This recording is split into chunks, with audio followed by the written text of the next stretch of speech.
사랑하는 여러분, 잠시 주변을 돌아보시겠습니까? 세상이 너무나도 빠른 속도로 변하고 있다는 생각, 혹시 해보신 적 없으신가요? 매일같이 들려오는 전 세계의 분쟁과 갈등, 예측할 수 없는 자연재해 소식들 속에서 우리의 마음은 때로 길을 잃고 불안에 휩싸이곤 합니다. 마치 거친 파도가 몰아치는 바다 위에 떠있는 작은 배처럼 느껴질 때도 있습니다.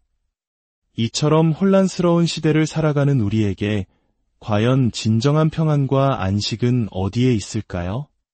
오늘 우리는 이 질문에 대한 답을 함께 찾아보고자 합니다.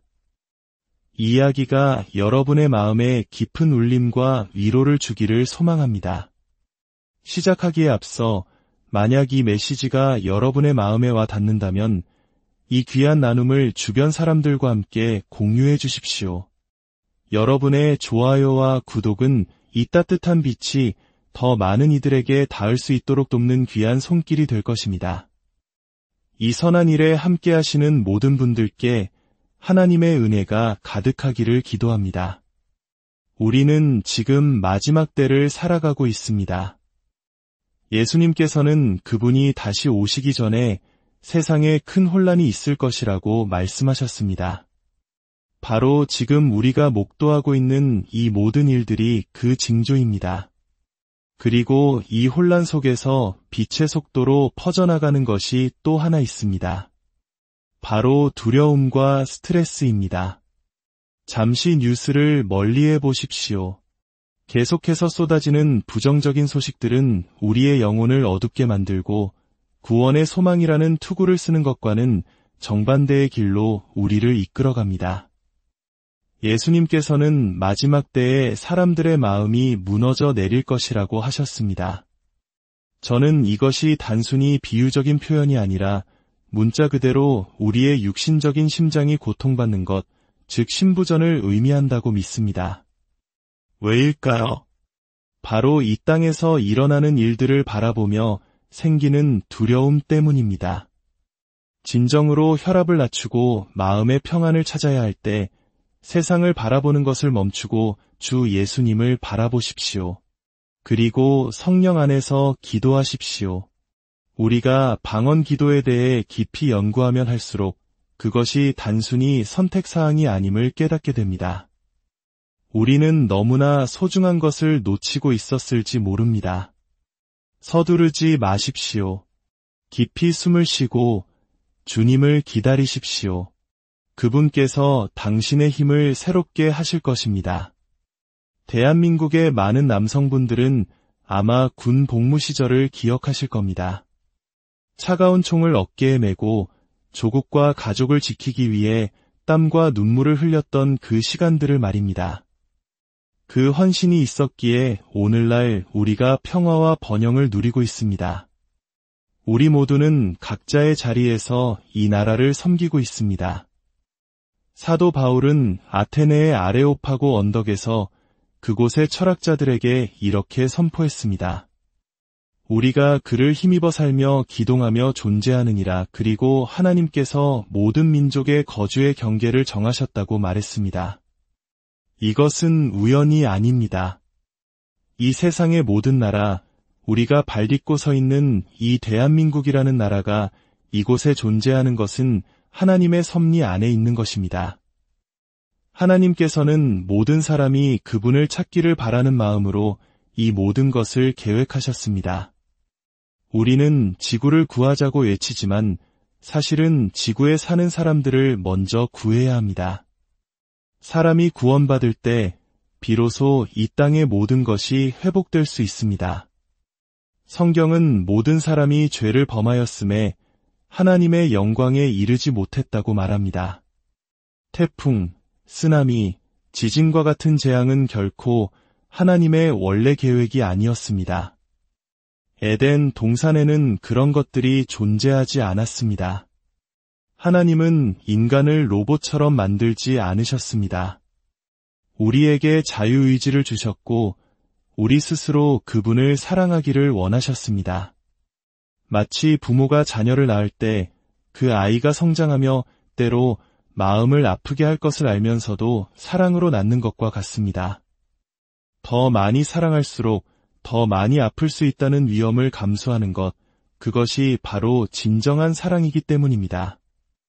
하나님은 그 위험을 감수하고서라도 자유의지를 가진 인간과 사랑의 관계를 맺기를 원하셨습니다. 그러나 인간은 죄를 지었고 그 결과로 질병과 우울, 그리고 죽음이라는 비극이 찾아왔습니다. 하지만 기억해야 할 것이 있습니다. 우리는 단순히 육체를 가진 존재가 아닙니다. 우리는 영적인 존재입니다.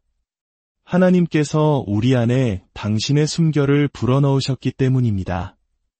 예수님께서 사마리아 여인에게 말씀하셨듯이 하나님은 영이시니 예배하는 자가 영과 진리로 예배할지니라. 눈에 보이고 손으로 만질 수 있는 것들은 일시적이지만 영적인 것은 영원합니다. 우리는 너무나 오랫동안 눈에 보이는 것들에 의지해 살아왔습니다. 지금 우리는 정말로 마지막 때를 살고 있습니다. 2000년 전 예수님께서는 예루살렘의 감람산에서 마지막 때의 징조에 대해 예언하셨습니다. 누가복음 21장에는 이렇게 기록되어 있습니다. 해와 달과 별들에는 징조가 있겠고 땅에서는 민족들이 혼란한 중에 곤고하리라. 바다와 파도의 성난 소리로 인하여 우리는 지금 전 세계적인 민족들의 고통과 혼란을 보고 있지 않습니까? 또한 바다와 파도가 성난 소리를 낸다는 것은 쓰나미와 같은 자연의 폭력적인 모습을 떠올리게 합니다. 예수님께서는 이 모든 것이 그분이 다시 오시기 전에 일어날 징조라고 말씀하셨습니다. 그러나 이 모든 파괴적인 일들의 근원은 사탄에게 있습니다.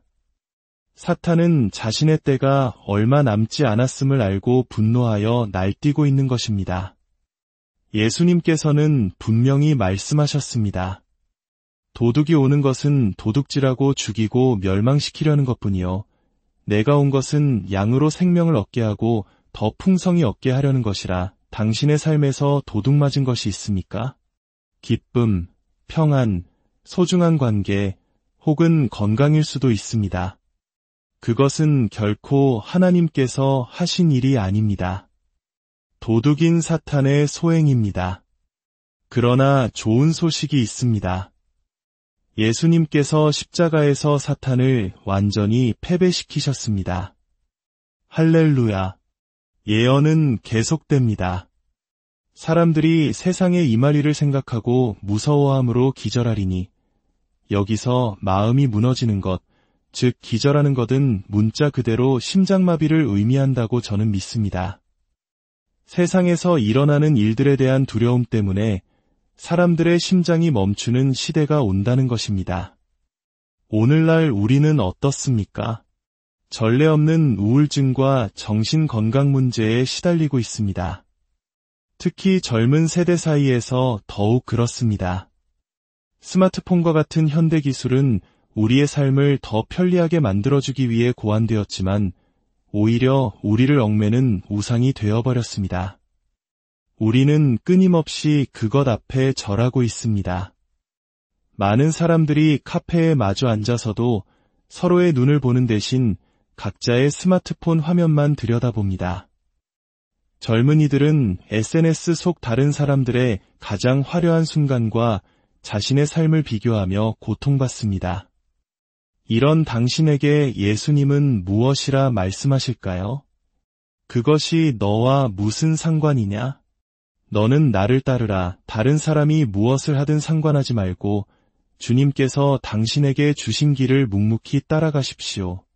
오늘 스마트폰의 노예가 되기를 거부하고 당신의 자유를 선포하십시오. 이제부터는 내가 나를 섬기는 것이다. 심장질환의 더 취약한 성격 유형으로 A타입 성격이라는 것이 있습니다.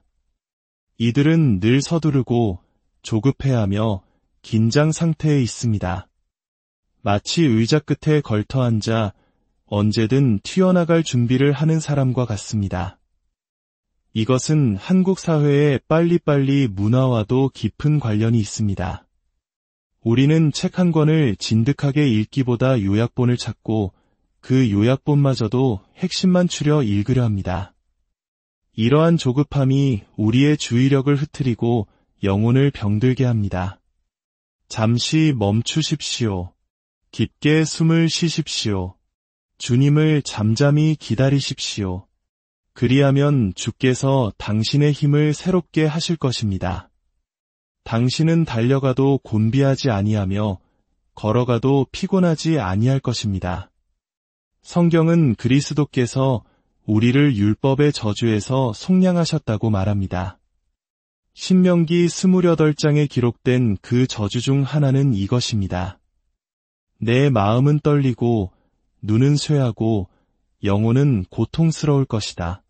아침에는 저녁이 되었으면 하고 저녁에는 아침이 되었으면 하리니 이는 내 마음의 두려움과 내 눈이 보는 것 때문이라. 이것은 오늘날 우울증의 모습을 정확히 묘사하고 있습니다.